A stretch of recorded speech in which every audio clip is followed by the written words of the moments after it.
అమ్మ నమస్తే. నమస్తే అమ్మా. అమ్మా, హ్మ్. మనిషి మనస్తత్వాన్ని హ్మ్. అసలు అంచనా వేయగలమా? హ్మ్. సాధ్యమేనా? డాక్టర్ సచిన్ రాజ్ అత్యాధునిక వరల్డ్ క్లాస్ ఫిజియోథెరపీ ట్రీట్మెంట్ తో అన్ని రకాల నొప్పులకు శాశ్వత పరిష్కారం. అదే సాధ్యమైతే ఈ ప్రపంచం ఇలా ఎందుకు ఉంటుందమ్మా? నిజంగా భగవంతుడు మనకిచ్చిన వరాలు కొన్ని ఉన్నాయి.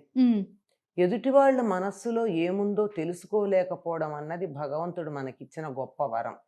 దాన్ని వరం కిందే భావించాలా మనం? వరం కిందే భావించాలి. ఇప్పుడు మీరు నాకు ఎదురుపడ్డారు, అమ్మా. నేనేదో పని మీద ఎడుతున్నాను, నాకు ఇబ్బంది మీరు ఆగి మాట్లాడడం అన్నది నాకు. కానీ మీరు ఎదురుపడి అమ్మ చాలా సంతోషం మీరు కనపడ్డారు, నాకు కూడా సంతోషం అమ్మా అంటాను. ఇట్లా లేనిపోని ఇక్కడి నుంచి ఇక్కడ దాకా మొహం పెట్టేసి పెదములు పెట్టి, కానీ లోపల మాత్రం ఎదురుపడిన పని చెడగొట్టింది అమ్మాయి, అనవసరంగా వదలదో పట్టానా అని లోపల అనుకుంటా. మీకు నా మనసులో అనుకున్నది మీకు తెలిసిందనుకో, మళ్ళీ ఎప్పుడన్నా నా మొహం చూస్తారా? బాగుందమ్మా. నిజంగా అదృష్టం ఏమిటంటే నేనేమనుకుంటున్నానో మీకు తెలియకపోవడం చాలా అదృష్టం. భగవంతుడు మనకి ఇచ్చినటువంటి చాలా వరాలు ఉన్నాయమ్మా, అందులో ఇదొక వరం. తెలియదు కానీ మనం వాటిని వరాలు అనుకోం.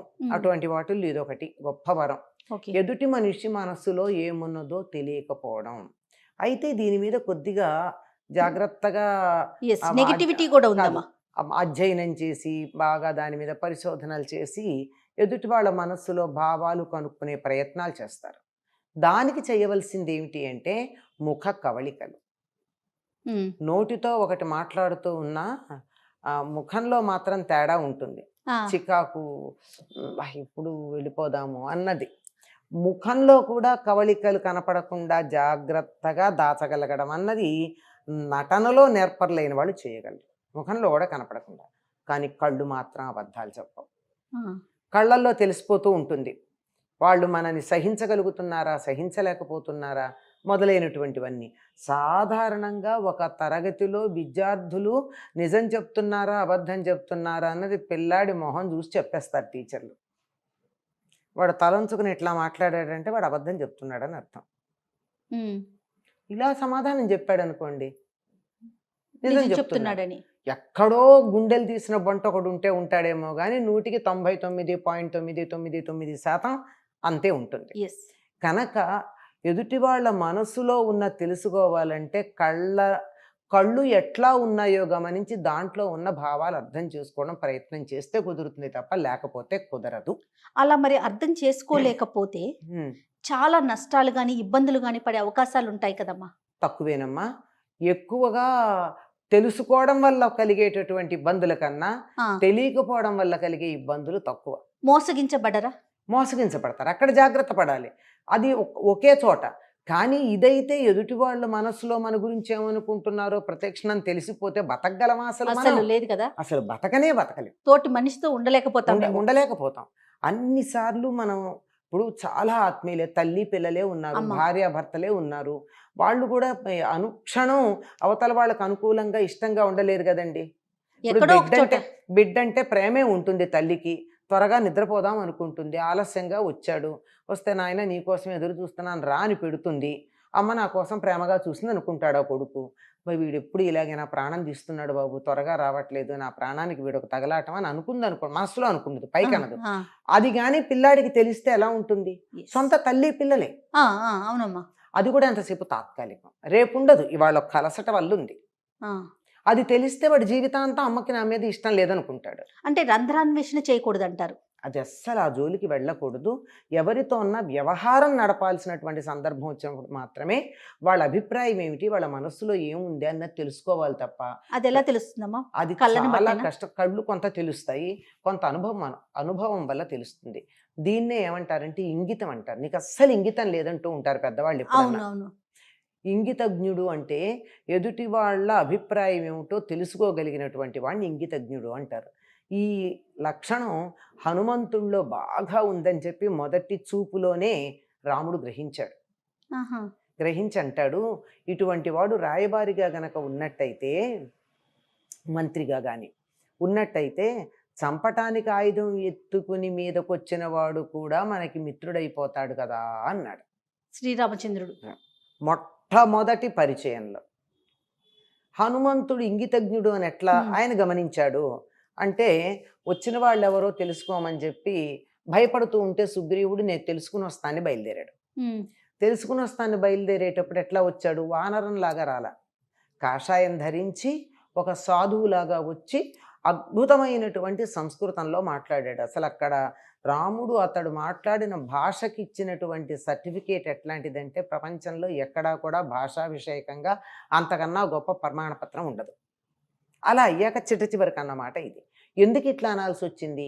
ఇలా కాషాయ వస్త్రం ధరించి ఒక సాధువులాగా సన్యాసిలాగా వచ్చినవాడు రాముణ్ణి చూడగానే అసత్యం చెప్పలేక తానెవరో సత్యం చెప్పాడు. హనుమంతుడు అంటే తాను సాధువుగా వచ్చాడంటే ఏమిటి? ఆదరిస్తారని, అబద్ధం చెప్పే ఉద్దేశం లేదు. కానీ తాను ఇలా వచ్చానన్న సంగతి ఎందుకు చెప్పాలి? తెలుసుకోవడానికి. చెప్పకపోయినా నడిచిపోయేది. అలా చెప్పాడు. ఎందుకు చెప్పాడంటే, రాముడిలో ఉన్నటువంటి నిర్మలత్వాన్ని, దైవీ గుణాలని హనుమంతుడు గుర్తుపట్టాడు. అంటే ఎదుటి వాళ్ళని చక్కగా అంచనా వేయగలిగాడు. ఇలా అంచనా వేయగలిగాడు గనక ఎదుటి వాళ్ళ మనోభావాలు తెలుసుకోగలిగిన లక్షణం హనుమంతుడికి ఉన్నది అని చెప్పి రాముడు అతనికి ఒక ప్రమాణపత్రం ఇచ్చాడు, సర్టిఫికేట్ ఇచ్చాడు, ప్రశంసాపత్రం.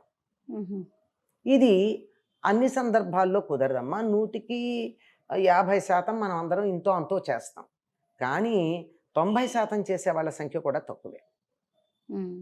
తప్పనిసరిగా మన అంచనాలు అటు తారుమారవుతూ ఉంటాయి. ఇదే విషయాన్ని ధర్మరాజు కూడా భీష్ముడిని అడిగాడు ఒకసారి. అంపశయ్య మీద ఉన్నప్పుడు కలిసి ఎన్నో విషయాలు అడిగేవాడు. ధర్మాత్ములు అధర్మాత్ములుగా, అధర్మంలో నడిచేటటువంటి వారు ధర్మాత్ములుగా కనపడుతూ ఉంటారు, వాళ్ళని ఎట్లా గుర్తించాలి అని అడిగాడు. అందులో ముఖ్యంగా రాజులకు అవసరం కదా. అవును అవును. అప్పుడు ఆ నక్క కథ చెప్తాడు. ఎవరు? భీష్ముడు. అది వచ్చి సింహం దగ్గర అది మంత్రిగా ఉంటుంది, పూర్వజన్మ జ్ఞానం కలిగి. అతడు చాలా నక్క చాలా గొప్పగా మంచి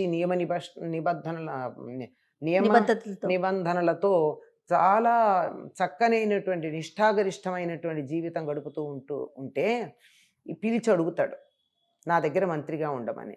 వద్దులే, నేనుంటే మిగిలిన వాళ్ళకి ఇబ్బందిగా ఉంటుందంటే, లేదు నీ ప్రవర్తన గురించి తెలుసు నాకు, ఇలా నా దగ్గర మంత్రిగా ఉండమని.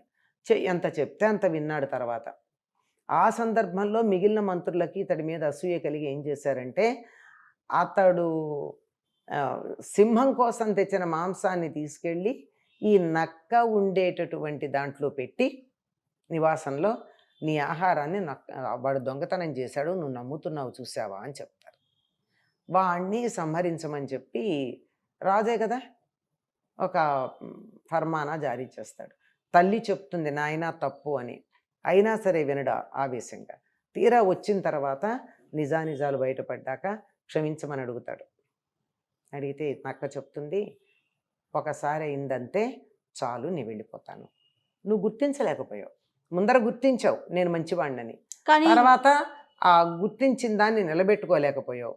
ఇది ఎప్పుడూ నువ్వు మంచివాడు మనొకసారి, లేదు ఇంకెవరన్నా మళ్ళీ ఇంకోటి ఏదన్నా చేస్తే నేను మంచివాడిని కాదని ఇలా అనుకుంటూ ఉంటే జరిగే వ్యవహారం కాదు, నేను వెళ్ళిపోతానంటుంది. ఇది చెప్తాడు. అంచేత ఎవరిని కూడా వీళ్ళు మంచివాళ్ళని కానీ చెడ్డవాళ్ళని కానీ మనం శాశ్వతంగా అనుకోలేము. ఎప్పుడు ఎవరిలో ఎటువంటి మార్పులు వస్తాయో చెప్పలేం.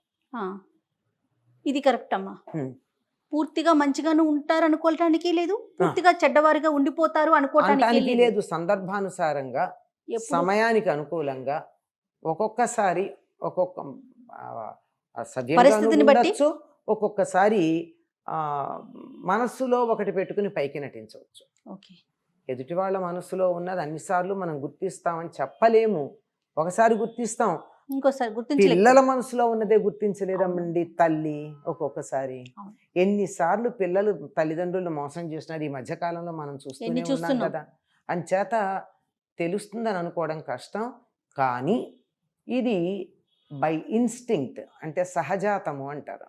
దానివల్ల తెలియాలే కానీ పాండిత్యం వల్ల శాస్త్రజ్ఞానం వల్ల తెలుస్తుంది అన్నది మాత్రం తప్పు. ఎప్పటికప్పుడు ప్రతి క్షణం మనం జాగ్రత్తగా ఉండటం అంతే. అంతే కదమ్మా. పైకి కూడా వాళ్ళు మనతో సవ్యంగా ప్రవర్తిస్తున్నంత కాలం నీ పట్ల నాకు సదభిప్రాయం ఉందనే మనం చెప్తూ ఉండాలి తప్ప ఉమ్. ఏ చిన్నది మనం వాళ్ళల్లో లోటు గమనించినా నేను గమనించాను నువ్వు నాకు వ్యతిరేకంగా ఉన్నామని మాత్రం అనకూడదు. అసలు ఎక్స్ప్రెస్ చేయకూడదు. చేయకుండా ఉండడం చాలా మంచిది. నమస్తే అమ్మ. నమస్తే అమ్మా.